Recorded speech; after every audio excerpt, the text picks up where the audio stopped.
ओम शांति। आज बाबा के 26/2/21 के महावाक्य हैं। मूल्य का टाइटल है मीठे बच्चे, संगम युग पर तुम्हें नई और निराली नॉलेज मिलती है। तुम जानते हो हम सब आत्माएं एक्टर्स हैं। एक का पार्ट न मिले दूसरे से। प्रश्न है, माया पर जीत पाने के लिए तुम रूहानी योद्धों को, क्षत्रियों को कौन सी युक्ति मिली हुई है? माया पर जीत पाने के लिए रूहानी योद्धों को कौन सी युक्ति मिली है? उत्तर है, हे रूहानी क्षत्रिय, तुम सदा श्रीमत पर चलते रहो। आत्म अभिमानी बन बाप को याद करो। रोज सवेरे सवेरे उठ याद में रहने का अभ्यास डालो तो माया पर विजय प्राप्त कर लेंगे। उल्टे सुलटे संकल्पों से बच जाएंगे। याद की मीठी युक्ति माया जीत बना देगी। गीत है, जिसका साथी है भगवान, उसको क्या रोकेगा आंधी और तूफान। ओम शांति। यह मनुष्य के बनाए हुए गीत हैं। इनका अर्थ कोई कुछ भी नहीं जानते। गीत भजन आदि गाते हैं, महिमा करते हैं भक्त लोग, परंतु जानते कुछ नहीं। महिमा बहुत करते हैं। तुम बच्चों को कोई महिमा नहीं करनी है। बच्चे बाप की कभी महिमा नहीं करते। बाप जानते हैं यह हमारे बच्चे हैं। बच्चे जानते हैं यह हमारा बाबा है। अभी यह बेहद की बात है, फिर भी सब बेहद के बाप को याद करते हैं। अब तक भी याद करते रहते हैं। भगवान को कहते हैं, हे बाबा, इनका नाम है शिव बाबा। जैसे हम आत्माएं हैं वैसे शिव बाबा हैं। वह है परम आत्मा, जिसको सुप्रीम कहा जाता है। उनके हम बच्चे हैं। उनको सुप्रीम सॉल कहा जाता है। उनका निवास स्थान कहाँ है? परम धाम में। सब सॉल्स वहाँ रहती हैं। एक्टर्स ही सॉल्स हैं। तुम जानते हो नाटक में एक्टर्स नंबरवार होते हैं। हर एक के पार्ट अनुसार इनकी तनख्वाह व पगार मिलती है। सब आत्माएं जो वहाँ रहती हैं सब पार्टदारी हैं, परंतु नंबरवार सबको पार्ट मिला हुआ है। रूहानी बाप बैठ समझाते हैं कि रूहों में कैसे अविनाशी पार्ट नोंदा हुआ है। सब रूहों का पार्ट एक जैसा नहीं हो सकता। सब में ताकत एक जैसी नहीं। तुम जानते हो सबसे अच्छा पार्ट उनका है जो पहले शिव की रुद्र माला में है। नाटक में जो बहुत अच्छे अच्छे एक्टर्स होते हैं उनकी कितनी महिमा होती है। सिर्फ उनको देखने के लिए भी लोग जाते हैं। तो यह बेहद का ड्रामा है। इस बेहद के ड्रामा में भी ऊंच एक बाप है। ऊंच ते ऊंच एक्टर, क्रिएटर, डायरेक्टर भी कहें। वह सब हैं हद के एक्टर्स, डायरेक्टर्स आदि। उनको अपना छोटा पार्ट मिला हुआ है। पार्ट आत्मा बजाती हैं, परंतु देह अभिमान के कारण कह देते हैं कि मनुष्य का पार्ट ऐसा है। बाप कहते पार्ट सारा आत्मा का है। आत्म अभिमानी बनना पड़ता है। बाप ने समझाया है कि सतयुग में आत्म अभिमानी होते हैं। बाप को नहीं जानते। यहाँ कलयुग में तो आत्म अभिमानी भी नहीं है और बाप को भी नहीं जानते हैं। अभी तुम आत्म अभिमानी बनते हो, बाप को भी जानते हो। तुम ब्राह्मणों को निराली नॉलेज मिलती है। तुम आत्मा को जान गए हो। हम सब आत्माएं एक्टर्स हैं। सबको पार्ट मिला हुआ है। जो एक न मिले दूसरे से, वह पार्ट सारा आत्मा में है। यूँ तो जो नाटक बनाते हैं वह भी पार्ट आत्मा ही धारण करती है। अच्छा पार्ट भी आत्मा ही लेती है। आत्मा ही कहती हैं मैं गवर्नर हूँ, फलाना हूँ, परंतु आत्म अभिमानी नहीं बनते। सतयुग में समझेंगे कि मैं आत्मा हूँ, एक शरीर छोड़ दूसरा लेना है। परमात्मा को वहाँ कोई नहीं जानते। इस समय तुम सब कुछ जानते हो। शूद्र और देवताओं से भी तुम ब्राह्मण उत्तम हो। इतने ढेर ब्राह्मण कहाँ से आएंगे जो बनेंगे? लाखों आते हैं प्रदर्शनी में। जिसने अच्छी तरह से समझा, ज्ञान सुना, वह प्रजा बन गए। एक एक राजा की प्रजा बहुत होती है। तुम प्रजा बहुत बना रहे हो। प्रदर्शनी प्रोजेक्टर से कोई समझकर अच्छे भी बन जाएंगे, सीखेंगे, योग लगाएंगे। अभी वह निकलते जाएंगे। प्रजा भी निकलेगी, फिर साहूकार, राजा रानी, गरीब आदि सब निकलेंगे। प्रिंस प्रिंसेस बहुत होते हैं। सतयुग में त्रेता तक प्रिंस प्रिंसेस बनते हैं। सिर्फ 8 व 108 तो नहीं होंगे ना, लेकिन अभी सब बन रहे हैं।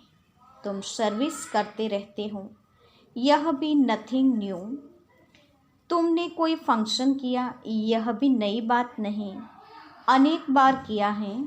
फिर संगम पर यही धंधा करेंगे और क्या करेंगे? बाप आएंगे पतितों को पावन बनाने। इसको कहा जाता है वर्ल्ड की हिस्ट्री ज्योग्राफी। नंबरवार तो हर बात में होता ही है। तुम्हारे में भी जो अच्छा भाषण करते हैं तो सब कहेंगे इसने बहुत अच्छा भाषण किया। दूसरे का सुनेंगे तो भी कहेंगे पहले वाले अच्छा समझाते थे। तीसरे फिर उनसे तीखे होंगे तो कहेंगे यह उनसे भी तीखे हैं। हर बात में पुरुषार्थ करना होता है कि हम उनसे ऊपर जाएं। होशियार जो होते हैं वह झट हाथ उठाएंगे भाषण करने के लिए। तुम सब पुरुषार्थी हो।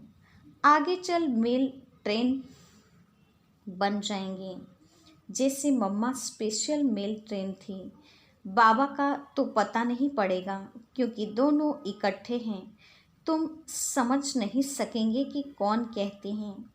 तुम सदैव समझो कि शिव बाबा समझाते हैं। बाप और दादा दोनों जानते हैं, परंतु वह अंतर्यामी है। बाहर से कहते हैं यह तो बहुत होशियार हैं। बाप भी महिमा सुन खुश होते हैं। लौकिक बाप का भी कोई बच्चा अच्छी तरह पढ़कर उच्च पद पाता है तो बाप समझाते हैं कि यह बच्चा अच्छा नाम निकालेगा। यह भी समझते हैं कि फलाना बच्चा इस रूहानी सर्विस में होशियार है। मुख्य तो भाषण है, किसको बाप का संदेश देना, समझाना। बाबा ने मिसाल भी बताया था कि किसको 5 बच्चे थे तो कोई ने पूछा कि तुमको कितने बच्चे हैं, तो बोला कि 2 बच्चे हैं। कहा कि तुमको 5 बच्चे हैं, कहा सपूत 2 हैं। यहाँ भी ऐसे हैं, बच्चे तो बहुत हैं। बाप कहेंगे यह डॉक्टर निर्मला बच्ची बहुत अच्छी हैं। बहुत प्रेम से लौकिक बाप को समझाए सेंटर खुलवा दिया। यह भारत की सर्विस है। तुम भारत को स्वर्ग बनाते हो। इस भारत को नर्क रावण ने बनाया है। एक सीता कैद में नहीं थी, लेकिन तुम सीताएं रावण की कैद में थी। बाकी शास्त्रों में सब दंत कथाएं हैं। यह भक्ति मार्ग भी ड्रामा में है। तुम जानते हैं सतयुग से लेकर जो पास हुआ वह रिपीट होगा। आपे ही पूज्य, आपे ही पुजारी बनते हैं। बाप कहते हैं मुझे आकर पुजारी से पूज्य बनाना है।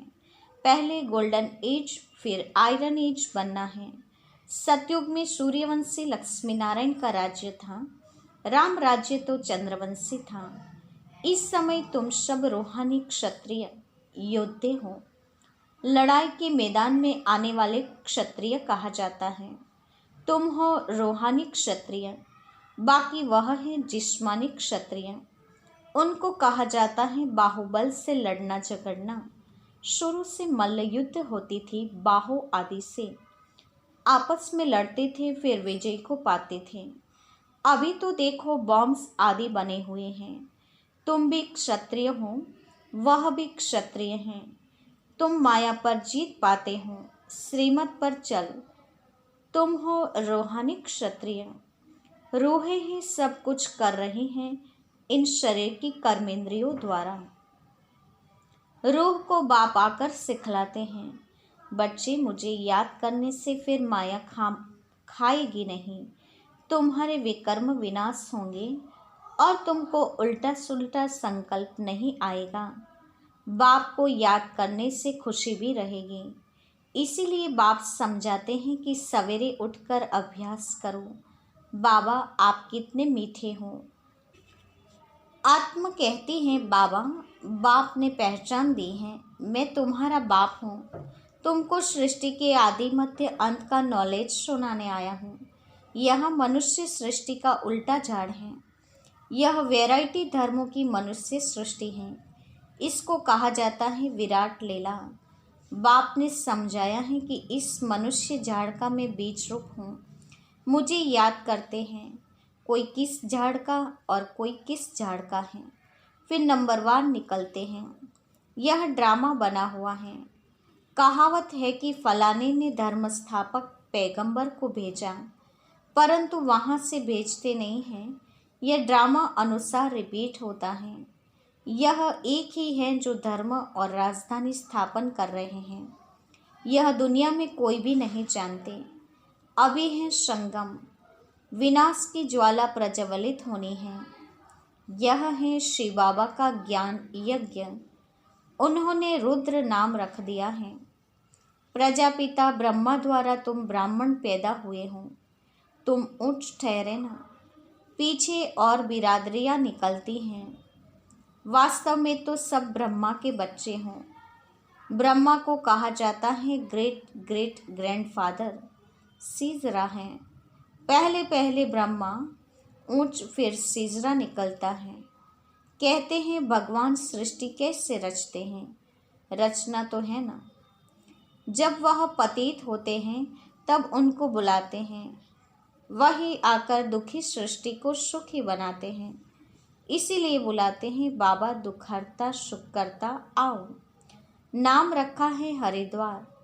हरिद्वार अर्थात हरि का द्वार। वहाँ गंगा बहती है। समझते हैं हम गंगा में स्नान करने से हरि के द्वार चले जाएंगे, परंतु हरि का द्वार है कहाँ। वह फिर कृष्ण को कह देते हैं। हरि का द्वार तो शिव बाबा हैं, दुखहर्ता सुखकर्ता हैं। पहले तुमको जाना है अपने घर। तुम बच्चों को अपने बाप का और घर का अभी मालूम पड़ा है। बाप की गद्दी थोड़ी ऊंची है। फूल हैं ऊपर में, फिर युगल दाना उससे नीचे, फिर रुद्र माला कहते हैं। रुद्र माला सो विष्णु की माला। विष्णु के गले का हार, वही फिर विष्णुपुरी में राज्य करते हैं। ब्राह्मणों की माला नहीं है, क्योंकि घड़ी घड़ी टूट पड़ते हैं। बाप समझाते हैं कि नंबरवार तो है ना। आज ठीक है, कल तूफान आ जाते हैं। ग्रहचारी आने से ठंडे हो जाते हैं। बाप कहते हैं कि मेरा बनंती, आश्चर्यवत सुनंती, कथनती, ध्यान में जावंती, माला में पिरवंती, फिर एकदम भागंती, चंडाल बनंती। फिर माला कैसे बने? तो बाप समझाते हैं, ब्राह्मणों की माला नहीं बनती। भक्त माला अलग है, रुद्र माला अलग है। भक्त माला में मुख्य है फीमेल्स में मीरा और मेल्स में है नारद। यह है रुद्रमाला। संगम पर बाप ही आकर मुक्ति, जीवन मुक्ति देते हैं। बच्चे समझते हैं हम ही स्वर्ग के मालिक थे, अभी नर्क में हैं। बाप कहते हैं कि नर्क को लात मारो, स्वर्ग की बादशाही लो, जो तुम्हारी रावण ने छीन ली है। यह तो बाप ही आकर बतलाते हैं। वह इन सब शास्त्रों, तीर्थों आदि को जानते हैं। बीज रूप है ना। ज्ञान का सागर, शांति का सागर, यह आत्मा कहती है। बाप समझाते हैं कि यह लक्ष्मी नारायण सतयुग के मालिक थे। उनके आगे क्या था? जरूर कलयुग का अंत होगा तो संगम युग हुआ होगा, फिर अब स्वर्ग बनता है। बाप को स्वर्ग का रचयिता कहा जाता है, स्वर्ग स्थापन करने वाला। यह लक्ष्मी नारायण स्वर्ग के मालिक थे। इन्हों को वर्षा कहाँ से मिला? स्वर्ग के रचता बाप से। बाप का ही यह वर्षा है। तुम कोई से भी पूछ सकते हो कि इन लक्ष्मी नारायण को सतयुग की राजधानी थी कैसे ली, कोई बता नहीं सकते। यह दादा भी कहता है कि मैं नहीं जानता था, पूजा करता था परंतु जानता नहीं था। अब बाप ने समझाया है, यह संगम पर राजयोग सीखते हैं। गीता में ही राजयोग का वर्णन है। सिवाय गीता के और कोई भी शास्त्रों में राजयोग की बात नहीं है। बाप कहते हैं, मैं तुमको राजाओं का राजा बनाता हूँ। भगवान ने ही आकर नर से नारायण बनने की नॉलेज दी है। भारत का मुख्य शास्त्र है गीता। गीता कब रची गई ये जानते नहीं। बाप कहते हैं, कल्प कल्प संगम पर आता हूँ। जिनको राज्य दिया था वो राज्य गवाकर फिर तमोप्रधान दुखी बन पड़े हैं। रावण राज्य है। सारे भारत की ही कहानी है। भारत है ऑलराउंडर और तो सब बाद में आते हैं। बाप कहते हैं कि तुमको 84 जन्मों का राज बताता हूँ। 5000 वर्ष पहले भी तुम देवी देवता थे। तुम अपने जन्मों को नहीं जानते हो। हे भारतवासियों, बाप आते हैं अंत में। आदि में आए तो आदि अंत का नॉलेज कैसे सुनाए। सृष्टि की वृद्धि ही नहीं हुई है तो समझाएंगे कैसे। वहाँ तो नॉलेज की दरकार नहीं। बाप अभी संगम पर ही नॉलेज देते हैं। नॉलेजफुल है ना। जरूर नॉलेज सुनाने अंत में आना पड़े। आदि में तुमको क्या सुनाएंगे। यह तो सारी समझने की बातें हैं। भगवानुवाच की मैं तुमको राजयोग सिखाता हूँ। यह यूनिवर्सिटी है पांडव गवर्नमेंट की। अभी है संगम। यादव, कौरव और पांडव, उन्होंने बैठ सेनाएं दिखाई हैं। बाप समझाते हैं, यादव कौरव विनाशकाले विपरीत बुद्धि, एक दो को गाली देते रहते हैं। बाप से प्रीत नहीं है। कह देते हैं कि कुत्ते बिल्ली सब में परमात्मा है। बाकी पांडव की प्रीत बुद्धि थी। पांडवों का साथी स्वयं परमात्मा था। पांडव माना रूहानी पंडे, वह है जिस्मानी पंडे, तुम हो रूहानी पंडे। अच्छा, मीठी मीठी सिकिलती बच्चों के प्रति माता पिता बाप दादा का याद प्यार और गुड मॉर्निंग। रूहानी बाप की रूहानी बच्चों को नमस्ते। हम रूहानी बच्चों की रूहानी माता पिता बाप दादा को याद प्यार और नमस्ते। पूरी मूल्य का धारणा युक्त मुख्य सार। पहले पॉइंट, आत्म अभिमानी बन इस बेहद नाटक में हीरो पार्ट बचाना है। हर एक एक्टर का पार्ट अपना अपना है, इसलिए किसी के पार्ट से रीस नहीं करनी है। सवेरे सवेरे उठकर अपने आप से बातें करनी है, अभ्यास करना है। मैं इन शरीर की कर्मेंद्रियों से अलग हूँ।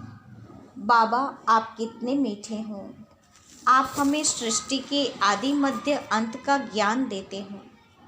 वरदान है, सदा देह अभिमान व देह की बदबू से दूर रहने वाले इंद्रप्रस्थ निवासी भव।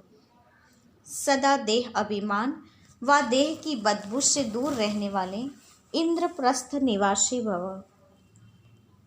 वरदान का स्पष्टीकरण है। कहते हैं इंद्रप्रस्थ में शिवाय परियों के और कोई भी मनुष्य निवास नहीं कर सकते। मनुष्य अर्थात जो अपने को आत्मा न समझते हैं तो देह अभिमान और देह की पुरानी दुनिया, पुराने संबंधों से सदा ऊपर उड़ते रहते हैं। जरा भी मनुष्यपन की बदबू न हो, देही अभिमानी स्थिति में रहो, ज्ञान और योग के पंख मजबूत हो, तब कहेंगे इंद्रप्रस्थ निवासी। स्लोगन है, अपने तन मन धन को सफल करने व सर्व खजानों को बढ़ाने वाले ही समझदार हैं। अपने तन मन धन को सफल करने व सर्व खजानों को बढ़ाने वाले ही समझदार हैं। आज के मुख्य पॉइंट्स हैं। आज विशेष बाबा ने हम बच्चों को बताया है कि संगम पर बाप नई और निराली नॉलेज बतलाते हैं। सब एक्टर्स का यहाँ पार्ट अपना अपना है, एक का पार्ट न मिले दूसरों से।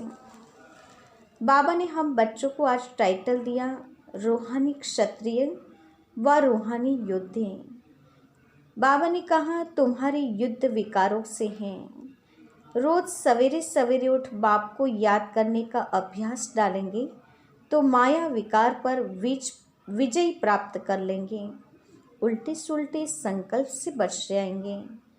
याद की मीठी युक्ति से मायाजीत बन सकते हैं। इसके लिए सदा श्रीमत पर चलते रहना है। साथ ही बाबा ने कहा हर एक आत्मा का यहाँ अपना अपना पार्ट है। हर एक आत्मा अपना पार्ट बचा रही है। आत्म अभिमानी बनने का पार्ट हम बच्चों को पक्का कराया है। साथ ही बाबा ने कहा कि तुम सब सीताएं हो, रावण की कैद में हो।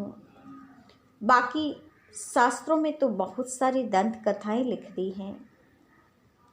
अभी लड़ाई के मैदान में तुम क्षत्रिय हो, रूहानी क्षत्रिय हो, जिससे तुम्हारे विकारों पर विजय प्राप्त करनी है। अभी माया रावण के साथ तुम्हारी मल्ल युद्ध है। रूह को बाप आकर सिखलाते हैं कि बच्चे मुझे याद करने से माया तुम्हें कभी खाएंगे नहीं। तुम्हारे विकर्म विनाश होंगे। तुम्हारे उल्टे सुल्टे संकल्प समाप्त हो जाएंगे। साथ ही बाबा ने कहा तुम लक्ष्मी नारायण सतयुग के मालिक थे। उनके आगे क्या था? तो जरूर कलयुग का अंत होगा, तो संगम युग हुआ होगा और उसी से स्वर्ग की स्थापना होती है। साथ ही बाबा ने कहा यह एक यूनिवर्सिटी है पांडव गवर्नमेंट की, जिसमें संगम पर यादव, कौरव और पांडव उन्होंने ये सेना बैठ बनाई है। पांडवों की अभी भगवान के साथ प्रीत बुद्धि है।